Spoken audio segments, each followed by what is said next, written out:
አንዲት አጀንዳ ብቻ ነው ያለው። መጽሐፍ ቅዱስ አንዲትና አንድ አጀንዳ ብቻ ነው ያለው። እሱም የእግዚአብሔርን ተልእኮ የማስተዋወቅ የእግዚአብሔርን አጀንዳ የእግዚአብሔርን ፐርፐስ እግዚአብሔር እየሰራ ያለውን ነገር እንደገና ወደ ሰው ልጆች የማድረስ አጀንዳ ነው መጽሐፍ ቅዱስ ያለው። እስኪ ሚሽን በሉ። ተልእኮ ምንድነው? የእግዚአብሔር ተልእኮ የጠፉትን ሰዎች መፈለግ። የጠፉት ሰዎች በእግዚአብሔር ምሕረት እንደገና የመዳን መብት አላቸው። እግዚአብሔር ደግሞ የጠፉት ሰዎች እንደገና መጥተው እሱን እንዲያመልኩት መብት አለው እግዚአብሔር። ተልእኮ የቤተ ክርስቲያን የክርስቲያን የጀርባ አጥንት። ተልእኮአችን ምንድነው ካላችሁኝ አንድና አንድ ነው፣ የጠፉትን ሰዎች መፈለግ ብቻ። ነግራችኋለሁ። ትንሽ በቃ በለኝሽ ሰዓት ሲደርስ የክርስቲያን ተልእኮ I want you to write this. I want you to have in your mind this. Our purpose in this world እንደ ዳነ ሰው የጠፉትን ሰዎች መፈለግ። የዳነው ያልዳኑትን ሰዎች የማዳን ስራ ለመስራት እንጂ እኛ መንፈስ ነን፣ እኛ መለኮት ነን፣ እኛ መለኮት ነን በ16 ይከፈላል በ22 ነጥብ ለማለት ለመፈላሰፍ አይደለም። የዳንከው ለስራ ብቻ ነው። አሜን ወይ?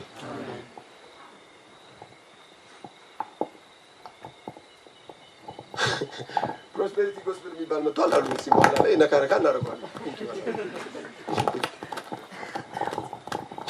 This is a purpose. This is a beauty.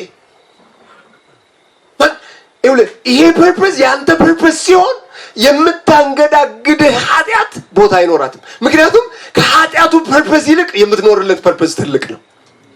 አሜን ነው ወይ? የህይወታችን ፐርፐስ ክርስቶስ ኢየሱስ ሲሆን የህይወታችን ዓላማ ራሱ የእግዚአብሔር ዓላማ ነው። ባይዘው ሌላ ዓላማ አይደለም እግዚአብሔር የሰጠን፣ የሱኑ ዓላማ ነው በእኛ በኩል እንዲፈጸም የፈለገው። ሁለት ዓላማ አይደለም፣ አንድ ዓላማ ነው ያለው። የሱ ፐርፐስ የኛ ፐርፐስ ሲሆን ነው እኛ የህይወታችን ስኬት የሚመጣው። አሜን ነው ወይ? እኛ ደስ ሲለን አይደለም። እኛ ደስ የሚለን የሰራዊት አምላክ እግዚአብሔር ደስ ሲለው። እኛ የሚመስለን እንደዛ ነው። ስንዘጥንጥ፣ ስንበላ፣ ቤት ሲኖር፣ መኪና ስንገዛ፣ ፎርስ እናመጣ ምናምን ዋው I did it. ኖ እግዚአብሔር ደስ ሲለው ከፊት ደስታን አጠገብከኝ። አሜን ነው ወይ? ከምንህ ከፊት ደስታን አጠገብከኝ። እግዚአብሔር ፈገግ ሲል ያንተ የህይወት ሳቲስፋክሽን በቃ ፉል ይሆናል። እሱ ደግሞ የሚሆነው መቼ ነው? እግዚአብሔር ዓላማው ሲሞላለት ነው። እግዚአብሔር እያዘነ አንተ ልትደሰት አትችልም። because እግዚአብሔር ዓላማ አለው። ዓላማው እንዲሳካለት ሌትና ቀን የሚሰራ አምላክ ነው። እግዚአብሔር ዓላማ በሉት። አጠገባችሁ ያለው ሰው ዓላማ ከሆነ በሉት በቃ ረካ በሉት።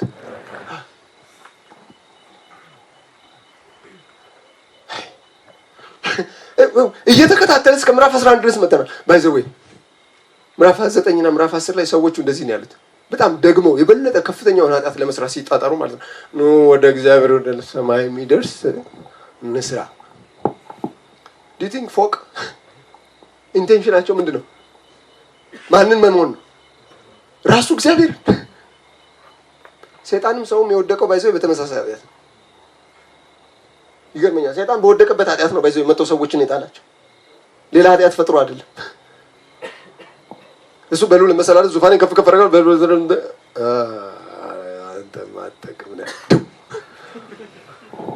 አትሆንም ማለት መጣና እሱ እኮ እንደሱ እንደምትሆኑ ስለሚያውቅ እኮ ነው ነው አለች። ሸወደን እንዴ? ላይንም ለመብልም እንደሚያምር ልክ ምዕራፍ 9 ላይ ባይዘው በጣም የሚገርም ከባድ የሰው ልጅ ኤግዚስት ሊያደርግ የማይገባውን ከዛ በኋላ ኤግዚስት ማድረግ እንዳይገባው የሚያስችል ኃጢአት ነው የሰሩት። ምዕራፍ 9 ኑ ወደ እግዚአብሔር እንሂድ።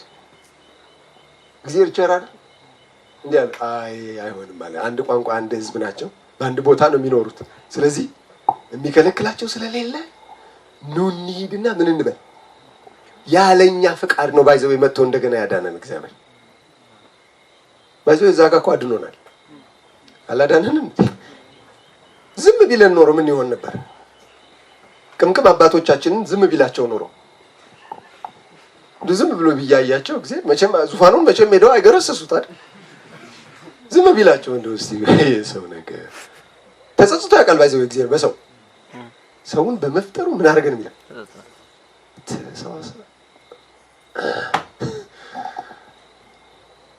ዝም ቢላቸው ኖሮ እስኪ አንድ ደቂቃ አስቡ እስኪ ምን ሊሆን እንደሚችል እዚህ ልክ እዛ ሲደርሱ እግዚአብሔር ምን አይነት ቁጣ ሊቆጣ እንደሚችል ግን እግዚአብሔር እዛ ሳይደርሱ ቀድሞ ስለተቆጣ እግዚአብሔር የተባረከ ይሁን እንኳን ተቆጣ በቁጣ ውስጥ የሚገርም የእግዚአብሔር ምህረት ነው የተገለጠው በዚህ ለዛ ነው አሁን ብሔረሰቦች ሆነን የቀረነው ያኔ እኮ ነው የተፈጠርነው ባይዘው አሁን ሰሞኑን እኮ አይደለም አሁን ከ26 ዓመት በፊት ጀግናው ብሶት የወለደው አሌክሳንድራዊ ተዲዛው ዘፍጥረት ምዕራፍ 11 ላይ ኑ እንሂድ ቋንቋቸው ምን እንበል እንደበላልቀው በዛ ውስጥ የእግዚአብሔር ፍቅሩ ተገለጠ ቁጣው ሳይሆን ምኑ በብስጭት ውስጥ የእግዚአብሔር ዘላለማዊ ምህረት ተገለጠ ከዛ በኋላ እግዚአብሔር ዝም ብሎ አልተቀመጠም እቅድ ነው የዘረጋው አጀንዳ ነው የዘረጋው እንዴት አድርጌ ያድናቸዋለሁ እንዴት አድርጌ ሰበስባቸዋለሁ ሰው የሚኖረው ከማን ጋር ሲኖር ብቻ ነው ከእግዚአብሔር ጋር ሲኖር ብቻ ሰው ከእግዚአብሔር ከተለየ ምን ያደረገ ነው የሞተ ሙት ሰው የሚኖረው ህይወት እየሸተተው ክብር እየሸተተው ዘላለማዊነት እየሸተተው የሚኖረው ከእግዚአብሔር ጋር ነው ልክ ይሄንን ካደረገ በኋላ እግዚአብሔር ዘፍጥረት ምዕራፍ 12 ላይ ተገለጠል ለማን ለአንድ ሰው እኔ በጣም ነው የሚገርመኝ ለአንድ ሰው ተገልጦ ምድርን ሁሉ እንደሚያድን የተስፋ ቃል ሲናገር እግዚአብሔር እስቲ ወንጌል በሉ ወንጌል በአዲስ ኪዳን የተጀመረ ሳይሆን ገና ድሮ ቀድሞ እግዚአብሔር ያቀደው እቅድ ነው ድንገት አይደለም በሉ እስኪ ድንገት አይደለም እዚህ እግዚአብሔር ዓላማ ለሰው ልጆች ያለውን ፍቅር ለመግለጥ ዘፍጥረት ምዕራፍ 12 ላይ እንደዚህ ይላል እግዚአብሔር ወደ አብርሃም መጣና ከሀገርህ ከዘመድህ ከቀይ ተለይተህ እኔ ወደማሳይ ምድር ምን በል ውጣ አለ ሰውየው እኮ በሰላም እየኖረ እኮ እግዚአብሔር ለዓላማው በሰላም ከምትኖሩበት ይረብሻችሁ አሜን ምንም እንኳን አልጎደለበትም ባይዘው አምኗል ልጅ እንደማይወልድ አምኖ ተቀብሎ እየኖረ ልጅ እንደማይኖረው ምናምን አምኖ ተረጋግቶ እየኖረ ነው ጊዜ መጥቶ ደግሞ የነካው ቁስሉን የነካው ባይዘው ታላቅ ህዝብ አደርግሃለሁ አለ እግዚአብሔር ቁስላችሁ ይንካላችሁ አሜን የኔ ነገር በቃ ምናምን በቃ ምትሉ እግዚአብሔር መጥቶ አልበቃ አሜን ከዛ እንደዚህ ያለው ውጣ አለ ታላቅ ህዝብ አደርግሃለሁ ለበረከት አደርግሃለሁ የሚባርኩን ባርካለሁ የሚረግሙት ረግማለሁ ባንተ የምድር ምኖች ነገዶች ህዝቦች ምን ያደርጋሉ ይባረካሉ እስኪ አጠገባችሁ ያለን ሰው እግዚአብሔር ለበረከት ያርግ ማለት ደግማችሁ ንገሩት እስኪ እንደገና በደንብ ንገሩት እስኪ እንደ አስተውሎ ይሰማችሁ እንደሆነ እስኪ እርግጠኛ አልጉ እንደገና እስኪ ምክንያቱም በሉ ስለበዛ ብዬ እኮ ነው በዚህ የመድረካችን እስኪ በሉ ምናምን ስለምንባባል እንደ ሙድ ነው የምንጠኛ ማየ በሉ ነው ግን ለበረከት አደርጋለሁ ባርካለሁ አለ ግን ደግሞ ምባርከህ ለአንተ ብቻ አይደለም ለማን ነው ለሌሎች ምን ትሆን ዘንድ ለበረከት ትሆን ዘንድ ቆይ አብርሃም በዛ ሰዓት የገባው የበረከት ትርጉም ምን ይመስላችኋል አብርሃም ባርካ እግዚአብሔር መጥቶ ማለት ነው ባርካለሁ ምናምን ሲለው የግመል መንጋ ሊሰጠኝ ነው ማለት ነው ባርካለሁ የበግ መንጋ ሊሰጠኝ ነው ታላቅ አደርጋለሁ ገናና አደርጋለሁ ሲለው በቃ እዚህ ሚሊዮነር ነኝ ምናምን የሚል ሁሉ በቃ ነው እንደዛ አይደለም አብርሃም የገባው እንደዛ አልገባው ባርካለሁ ለኛ ነው ባይዘው እንደዛ የሚገባ ነው አሁን ዝም ብዬ አሁን ጠርቼ ናሆሜ ጌታ እባርካለሁ ይልሃል። በጣም አንተ ማለት ናሆሜ አንተ ማለት ይኸው ማንም የማይዝህ ማንም ሰው የማይችልህ ጠላቶችን እመታልሃለሁ ብሎኛል። አንተ ማለት የብዙዎች አባት ትሆናለህ። ምን ይመጣልሃል? ወይ ታዋቂ አገልጋይ መሆን፣ ወይ ያቺ አሜሪካ ነገር መሄድ፣ ወይ የሆነ በሆነ አጋጣሚ ብቻ የሆነ ቱጃር ነገር። እኛ እኮ አሁን ጌታ ባረከን ብለን የምንዘምረው መዝሙር እኮ በጣም የሚያሳፍር ነው። ባይዘው አበላኝ ያጠጣኝ ከፍ አደረገኝ። አሮጌ ዴክስ መኪና እኮ ኩል ምትል መኪና ቪት የለው ሰው እንዴት ብሎ ነው አሁን አበላኝ ፕላስ ምናምን ውስጥ የሚኖር አበላኝ ጌታ ምናምን። ይገርማችኋል፣ እኔ አገልግሎት ሲጀምር ሸሚዝ እንኳን አልነበረኝም። አሁን ግን ከጣሊያን ከፈረንሳይ ከአሜሪካ ብትመጡ ቁምሳጥን እንደ ደግሞ አንተ እግዚአብሔር ዲቲንክስስ በረከት። እስኪ ይሄ በረከት በሉ ለምንም ላላምንም የተሰጠ በላብህ የሚገኝ የእግዚአብሔር በረከት ነው። በቃ እስኪ ቁጭ በልና ፎር አምጣ እስኪ አምጣ። እኔ አጠናለሁ እንደ ይላል አንድ ጓደኛ ነበር እንድሮ እኔ ፎር ነው አመጣው። ኧረ ተው ልጆቹ እንደዚህ ብሎ ያዘናጋና ሌሊት ከ6 ሰዓት በኋላ እስከ ጠዋቱ 12 ሰዓት ገብቶ ይቸክላል። አዘናጊ መንፈስ ነው። this is not blessing ማለት ምን ልዩነት አለው? ቆሎ በልቶ ውሃ ጠጥቶ ከራቡ የታገሰ ሰውና ክትፎ በልቶ ቢራ ልበለው ቢራ ጠጥቶ የታገሰ ሰው ምን ልዩነት አለው? ምንም ዓላማው ከሰጥ ማሰኘት ነው። ከዛ ትንሽ ሰፋ ማለት ነው። ምንም ሌላ ዓላማ የለውም። ማለት እግዚአብሔርን ምን ናሁም 10 ብር ቢሰጠኝ ከ10 ብር በላይ ሊሰጠኝ እየቻለ እሱንም ሳገኘው ናሁም እኮ 10 ብር ሰጠኝ አይገርምም? እሷንም አይገርምሽም? ናሁም እኮ ስንት ብር ሲሰጠኝ እየቻለ ሚሊየንስ ሊሰጠኝ እየቻለ እግዚአብሔርን ዝቅ ማድረግ እኮ ነው። ትበረቅሳለህ ወዴ በዚህ the same challenge the same problem wherever you go። ይሄ ፖስት ሞደርኒዝም ዘመን ነው። በአንድ ቀጭን ስልክ ችግር ከአንድ ቦታ ወደ አንድ አህጉር ትሻገራለች። በቃ በአንድ ቀጭን ስልክ በአንዲት ትንሽዬ ቴክስት ዓለም ትበጠበጣለች። ማምለጫ የለም። ልዩነቱ እኛ ውስጥ ያለው የክርስቶስ ኢየሱስ ሕይወት ነው። ይሄንን ነው በረከት ያለው። ባይዘው ወንጌል ነው የሰበከው። የመጀመሪያው ወንጌል ሰባኪ ራሱ መድኃኒዓለም ነው። አሜን።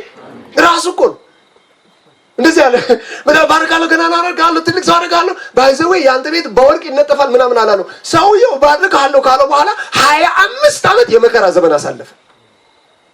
ባርካለሁ ተብሎ እኮ ነው።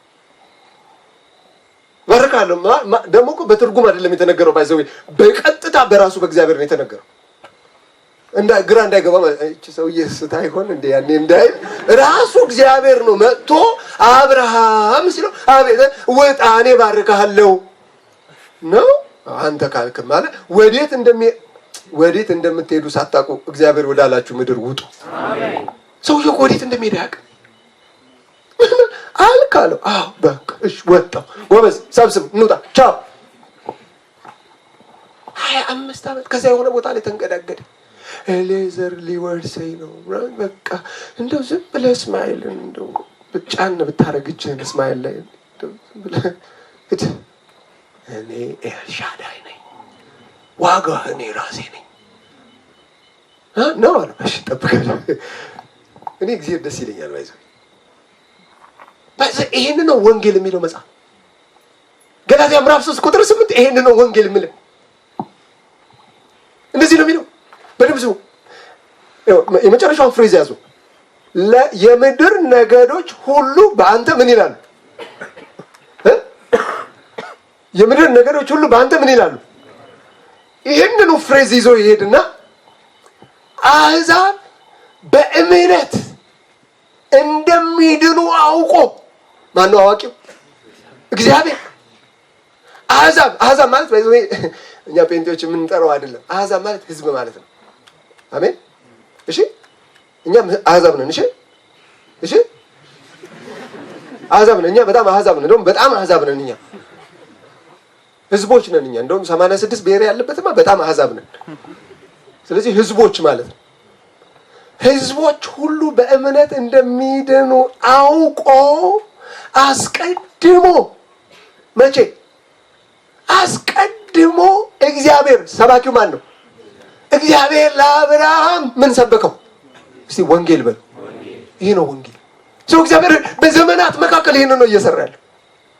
ይሄንኑ ቃል ነው ዘፍጥረት ምዕራፍ 18ም ዘፍጥረት ምዕራፍ 28ም ላይ ሄዳችሁ ስታነቡ ለይስሐቅ የተነገረው ይሄንን ነው። እባርካለሁ፣ ገናና አድርገህ ዘርን እንደ ምድር አሸዋ አበዛዋለሁ፣ የምድር ነገዶች በአንተ ባርካለሁ። እቺኑ ቃል ነው ለያዕቆብ የሰጠው። ዘርን እንደ ሰማይ ከዋክብት አበዛዋለሁ፣ ገናና አደርግሃለሁ፣ የምባርክህ ግን የምድር ነገዶች ሁሉ በአንተ ምን እንዲሉ? እንዲባረኩ። የማይተላለፍ በረከት እግዚአብሔር አልባረከን። አሜን። ለሌሎች የማይደርስ በረከት እግዚአብሔር አልባረከን። ወንጌል የእስራኤል ፐርፐስ ምንድን ነው ካላችሁኝ፣ ይሄንን ገናና የሆነ አምላክ እግዚአብሔርን ከህዝቦች ጋር ማስተዋወቅ። ዳዊት ባይዘው ጎልያድን ሲገጥሙ ይሄንን ያደርገው።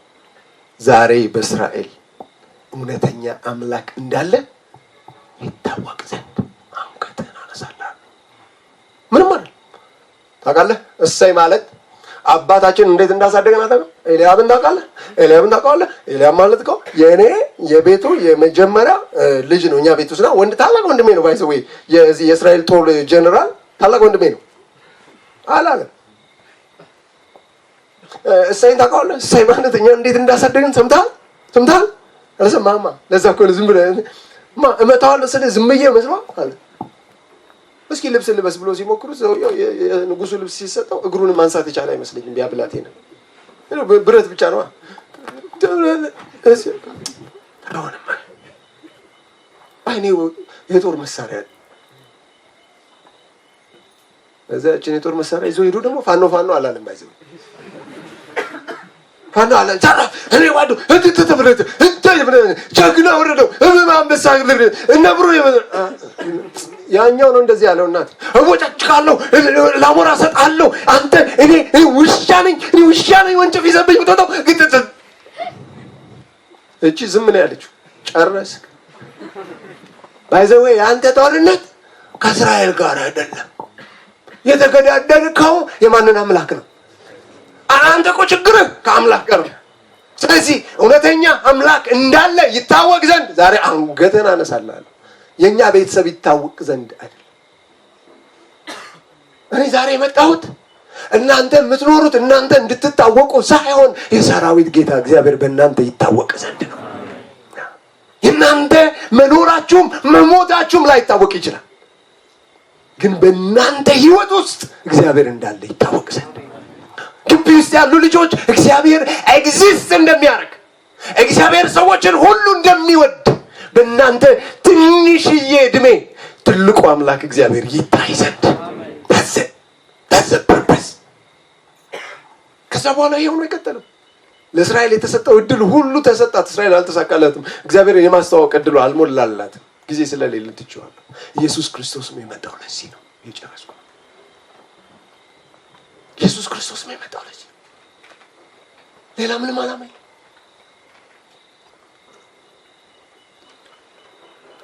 ለበረከት ሆነሃል ወይ ብላችሁ ጠይቁት። እስኪ አጠገባችሁ ያለው ሰው ለስንት ሰው ለበረከት ሆነሃል ብላችሁ ጠይቁት። ስንት ሰው በአንተ ተባርኳል በሉት። ምን ማለት ይመስላችሁ? ስንት ሰው በአንተ ይሄንን የእግዚአብሔርን ፍቅር ሰምቷል? ስንት ሰው እግዚአብሔር እንዳለ በአንተ ህይወት አውቋል? አንተ እኮ እግዚአብሔርን አውቀዋል። ባባ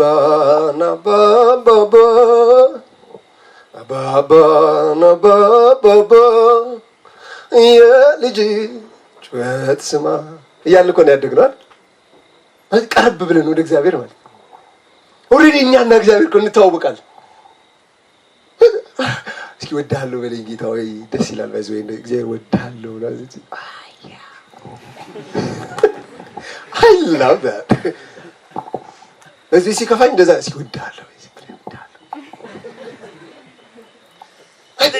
ግን ይሄንን ግንኙነታችንን ለስንት ሰው ሸጠነዋል ለስንት ሰው አካፍለነዋል ስንት ሰው ወድሃለሁ መባል ፈልጎ ይሆን በጊዜ እኛ ያለን መላእክት አይመጡም አንተ ያለ መላእክት አይመጡም በሉት እስኪ አሜን ከዛ ጌታ ኢየሱስ ክርስቶስ አገልግሎቱን ሁሉ ከጨረሰ በኋላ እንደ ኑዛዜ ቃል ባይዘው ይሄንን ቃል ነው ትቶልን ወንጌል እኛ ውስጥ ባለው ህይወት ሰዎችን መባረክ የምንሰጠው ገንዘብ ባይኖረን የምናሳየው ህይወት አለ አሜን ለሰው በረከት መሆን ማለት ከኪሳችን እየተቆረስን መስጠት እሱ የመጨረሻው ትንሹ በረከት ትንሽዬው ከቁጥር የማይገባው በዚህ ድሮ ኦርቶዶክስ ቤተክርስቲያን ነበረ በመስጠት ይጸደቃል ተብሎ የሚታሰብ ሰው ሲሰጥ ምን እላለሁ ብሎ ያምናል ጸድቃለሁ ብሎ ያምናል ተቀይሮ መጥቶ ባይዘው አሁን በእኛ ዘመን በሰጠ ሆኗል የሚጸለየው በሰጠ አይደል ነው አይደለም እኛ ምን ሰጠው የለንም ማን ይጸልይልናል ያላችሁ ነው መሰለኝ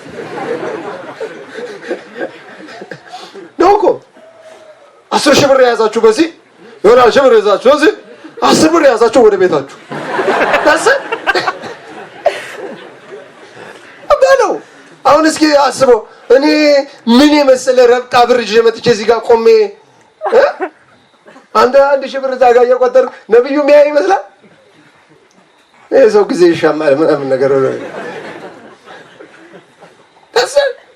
እሱን አይደለም በረከት የምንለው ይህችን ከእግዚአብሔር ጋር የታረቀችውን ነፍሳችንን ሌሎች ደግሞ እንዲታረቁበት አሳልፈው መስጠት ጌታ ኢየሱስ ክርስቶስ ይሄንን ያደረገው እኔ የመጣሁት ምን እንዲልላችሁ ህይወት እንዲሆን እንዲበዛ የትኛው ህይወት ይሄ ህይወት እንግዲህ ራሱን ከመስጠት የሚበልጥ ፍቅር ለማንም በቃ ያለኝ እኔ ነው አለ ምን ላድርገው ኢየሱስ አለ በጣም እኮ የሚገርም ነው ባይዘው ራስን ከመስጠት የሚበልጥ ፍቅር የለም በቃ እኔ ያለኝ እኔ ነው እኔን ደግሞ ለእናንተ ሰጥቻችኋለሁ እንግዲህ እናንተ ደግሞ ሂዱ አብ እንደላከኝ ዮሐንስ ወንጌል ምዕራፍ 21 አብ እኔን እንደላከኝ እኔን ለእናንተ እንደሰጠኝ እኔ ደግሞ እናንተን እልካቸው ሂዱ እዚህ ምንም አታረጉም ባይዘዌ ዋና ሰው አንድ ቦታ ተሰብስቦ ከቆየ ወባ በሽታ ነው የሚሆነው ጥሩ አይደለም ዝም ብሎ ርጉር ብሎ ከቆየ ውሃ ሲቆይ ይበሰብሳል አይደል ክርስቲያን ባይዘው ዝም ብሎ ዝፍስፍ ብሎ ከተቀመጠ ከሰይጣን የከፋ ነው የሚሆነው ምንም አይሰራ ከሆነ ችግር ነው ቆይ ግን እንደዚህ ነው የሚለበሰው አንተ ማለት ይጀምራል እንዴት ነው ይሄ ልጅ የሚያደርገው እንዲህ ነው እንዴ አባቶች አያቶች እንዲህ ነው እንዴ አያቶችም አባቶችም ተቀምጠው ያሉበት ቦታ ልጆችም ሄደው ከተቀመጡበት ያ ቦታ በጣም አስቸጋሪ ቦታ ነው ቢያንስ ልጆች ወጥተው መሄድ አለባቸው አልገባችሁም እሺ ተውት ሂዱ ነው የተባልነው እኛ እስካጠገባችሁ ሂዱ ነው የተባልነው እኮ እኛ በሉት ማረነ ቀስቅሱት እንዳይተኛ ሂዱ እኮ ነው የተባልነው እዚህ ምን እንሰራለን በሉት እንደው ስታስቡ ምን እየሰራን ይመስላል እግዚአብሔር ባይዘው በመዝሙራችን የሚደሰት ይመስላችኋል ወይስ በመሄዳችን የሚደሰት ይመስላችኋል ያለኝ ነው ያለኝ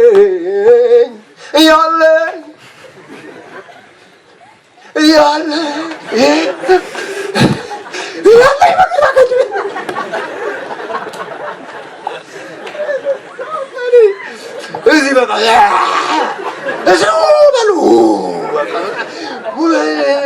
ከዛ ስንወጣ በቃ ሲያባርረን የመጣ ሰይጣን እንደዚህ መግባት ቢያቀደው በር ላይ ተበቀና ስንወጣ መጣ እንዴ ምን በቃ አብረን ወደ ሰፈር አብረን እንሄዳለን።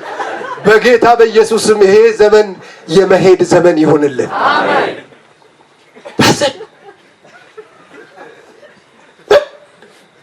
እኛ የህይወታችን ፐርፐስ መሄድ ነው። ባይዘው ሂዱ የሚለው ማቴዎስ 10 ማርቆስ 16 ማቴዎስ 28 ዮሐንስ 24 ሐዋርያት ሥራ ምዕራፍ 1 ሂዱ እንደ መጠቅለያ የመጽሐፎቹ ሁሉ መጠቅለያ ሂዱ። እኛስ ኑ እኛ ኑ ነው ምን ነው ባይዘው እንደገና እንገራችሁ አንድ ጓደኛ ላይ በጣም ሞደው እንደዚህ ይላል ኢየሱስ ክርስቶስ በእኛ ቦታ ቢሆን አሁን እየኖርነው ያለነውን ህይወት እንደማይኖረው እያወቅን ነው የምንኖረው። ኢየሱስ ክርስቶስ ቢሆን ማለት ነው የአንደኛ ዓመት የሁለተኛ የሶስተኛ አምስተኛ ዓመት ተማሪ ሆኖ እዚህ ዩኒቨርሲቲ ቢገባ የማይኖረው ህይወት እንደሆነ በትክክል ነፍስ መንፈስ ስጋችን እያወቀ ግን ላሽ ብለሉ ችግር ነው። አይ ነው እኮ ከፍተኛ ግን ለአንተ መዝሙር ብቻ ነው የሚያውቀው። ኢየሱስ በዚህ ሲመጣኛ እጥፍ እያልኩ ይልኝ ምናደርገው ግብዛቸው እኛ እጥፍ ነው ይሄ ባይዘዌ በመጨረሻ ቀን አንገታችንን የሚያስነፋ ከኃጢአት ሁሉ የከፋ ኃጢአት ነው። ዛሬ በሰው ፊት ነው ኃጢአት የሚያሳፍረው። ዛሬ እናንተ ቤት ቆሜ ዘሙቻለሁ ብዬ ብነግራችሁ ኦ ማይ ጋድ እናምናለን። ኮርስ ኢት ኢዝ ሲን ከኃጢአት ሁሉ የሚያሳፍረው ነውር የሆነው ነገር እኛ ከሞት ወደ ህይወት ባዳነን ህይወቱን በመስጠት ያተረፈን በእርሱ የሚያፍር እርሱ በአብ ፊት ያፍርበታል። በአብ ፊት ማለት ባይዘው ኤግዛክትሊ በአብ ፊት ማለት ነው። ግብቶቿን አይወደውም እያልከኝ ብቻ ሳይሆን ስለ ክርስቶስ ኢየሱስ ሳልኖርም ስቀር ክርስቶስ ኢየሱስን ሳላበራው ስቀር ክርስቶስ ኢየሱስ ለሌሎች እንዲጣፍጥ አድርጌ ሳልሰጠው ስቀር ዝም ብዬ እንደ ኩሬ ውሃ ዝፍዝፍ ብዬ ስቀመጥ ያልነቀፍከኝ ስዋሽ መጥተህ ምን ነው ዋሸህ ብትለኝ ደብል ስታንዳርድ ነው። ይሄ ኃጢአት እንደሆነ አልነገሩንም። ኃጢአት ማለት ባይዘው የተሳሳተውን ነገር ማድረግ ብቻ ሳይሆን እውነት የሆነው ትክክል የሆነው የተሰጠንን የቤት ስራ አልመስራት እሱ ኃጢአት። የከፋ ኃጢአት ደግሞ እውነትን አውቆ እውነትን አለመኖር። ባይዘው እኛ ለኃጢአት ህፃናት ያልሆነውን ያህል ለጽድቅ ህፃናት መሆናችን ሁሌ ይገርመኛል። የኢትዮጵያ ቤተ ክርስቲያናት 25 ሚሊዮን ክርስቲያንስ ለጽድቅ ህፃናት ናቸው ስንባል አዝናለሁ። ለኃጢአት እኮ ማቹርድ ነን። ተደብቀን ሰው ሳያየን ምን እንለዋለን? ለጽድቅ ሲባል እኔ እኮ ገና አዲስ ነኝ በጌታ ምነው እኔ እኮ አዲስ ነኝ ለኃጢአት ብንል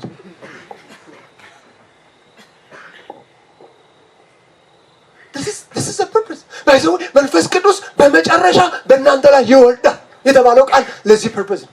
ኃይልን ትቀበላላችሁ። because በራሳችሁ አቅም አትችሉ። በራሳችሁ አቅም የጠፋውን ሰው ወደ መመለስ አትችሉ።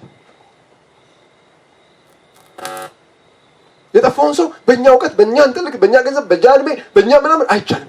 ነገር ግን በእኛ ላይ በሚወርደው በከበረው መንፈስ ቅዱስ ግን ሁሉን እንችላለን።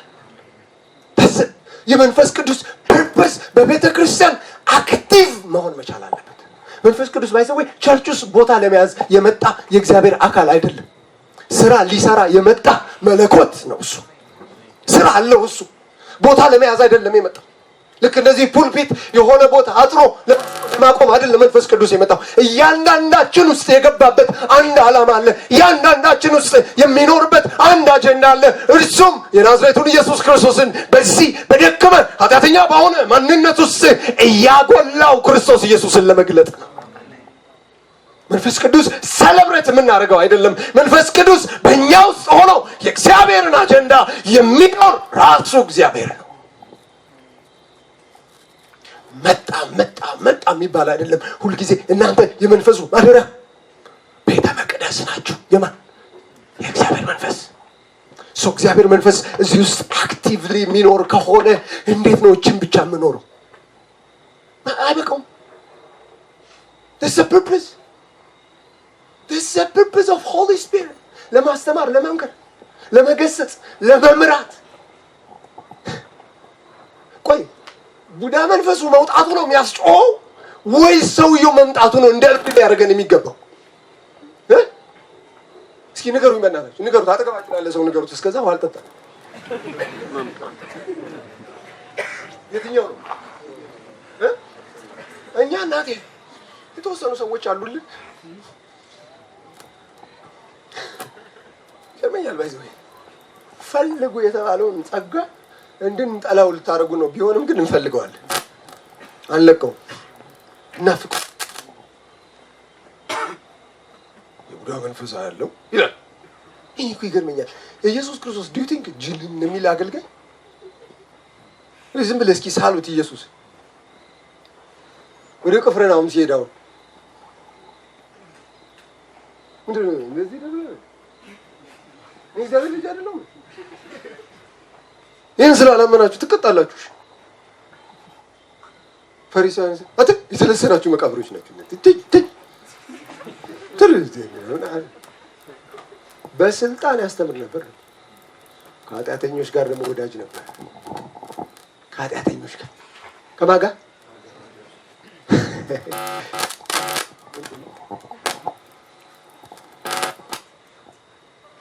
ከኃጢአተኞች ጋር ወዳጅ ነበር። እኛስ በዚህ ዘመን ሁለት የቡዳ መንፈስ ካስወጣን ልብሳችን ራሱ ይቀየራል። በቃ አካሄዳችሁ ባይዘው አሁን ጴንጤ ነኝ መንገድ ላይ አሁን እንደናንተ አይነት ጴንጤ መንገድ ላይ አይቼ አውቀዋለሁ። ባካሄዱ ነው የማውቀው። በቃ ሲሄድ ራሱ ምናምን በቃ ዓለምን ሁሉ የተቆጣጠረ የሚመስለው ከፍ ብያለሁ ይላል። አባቴ እኔ ከፍ ብያለሁ አልያዝም በቃ ምናምን በቃ አይደና ምናምን ስትሉ አይ ሁሉ ሰላም ይላችሁ እሱ ፈኒ ሁሉ ደህና ሁሉ ቆንጆ ሁሉ ሸጋ ይላሉ። ቃል እኔ ቮካብለሪውን ጴንጤ ባይዘው 87ኛው ብሔር ኢትዮጵያ ውስጥ ጴንጤ ለመሰላችሁ ከለር የለው ደረሰ ከለር የለው።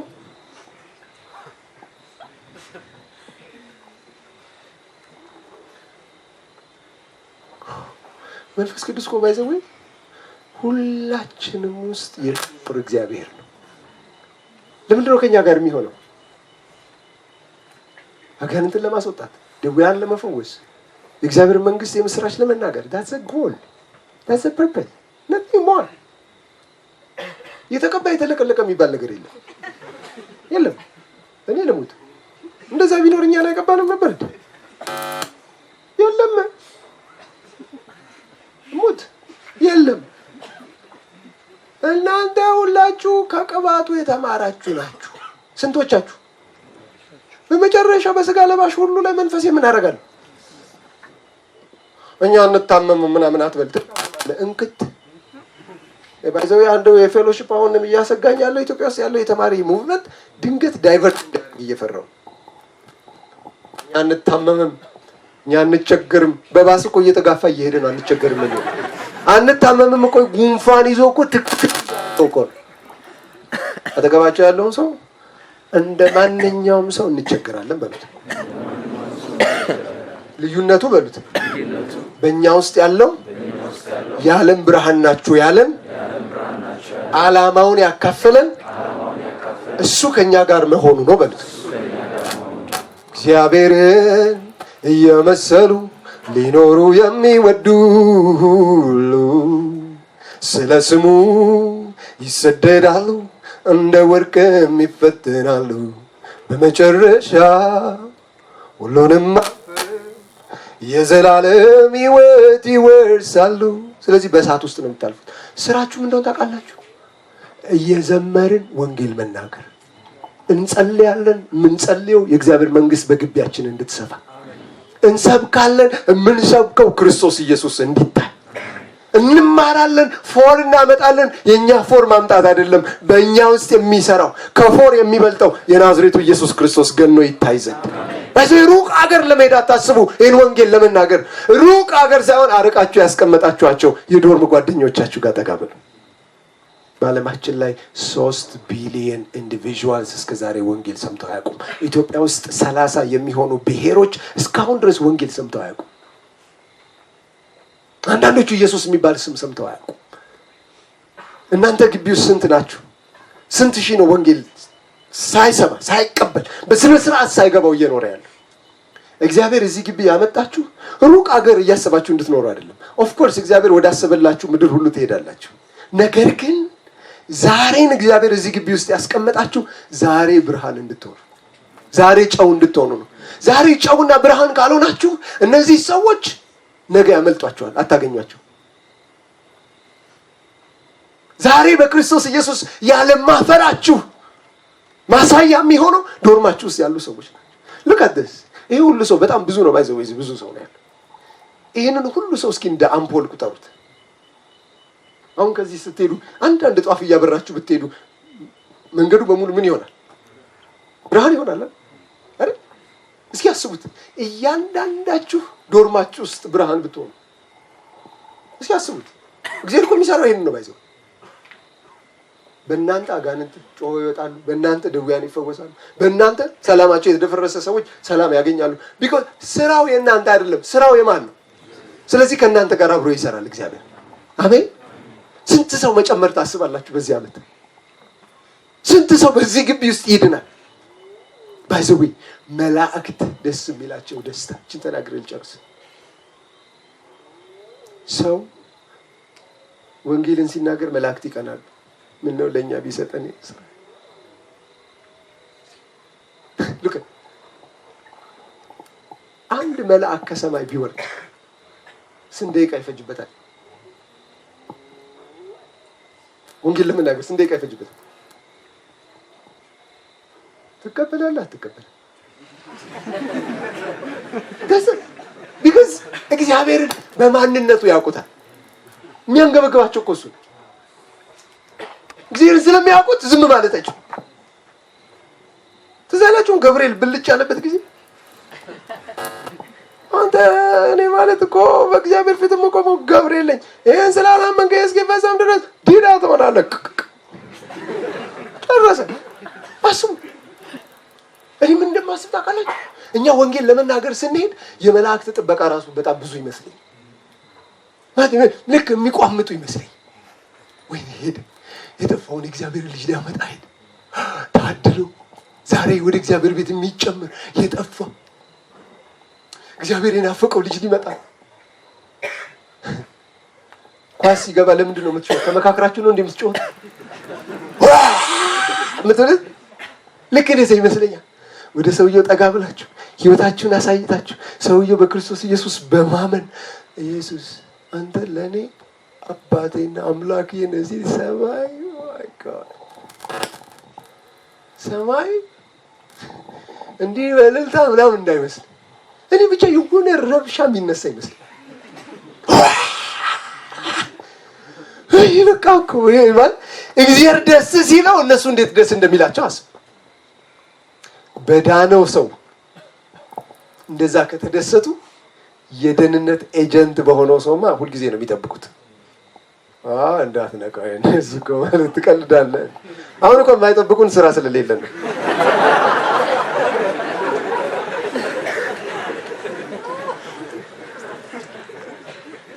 እስኪ ቁሙ፣ እንቁም።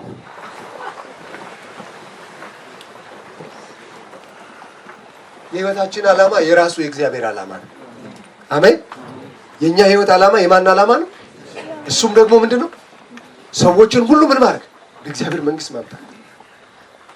እስኪ ተያይዘን ሰዓት ሄዷል ላይ ነው 3 or 4 ደቂቃ ብቻ እንጸልያለን ለግቢያችሁ። እግዚአብሔር ፊት የምትሸለሙበት የከበረ ነገር ይሄ ነው።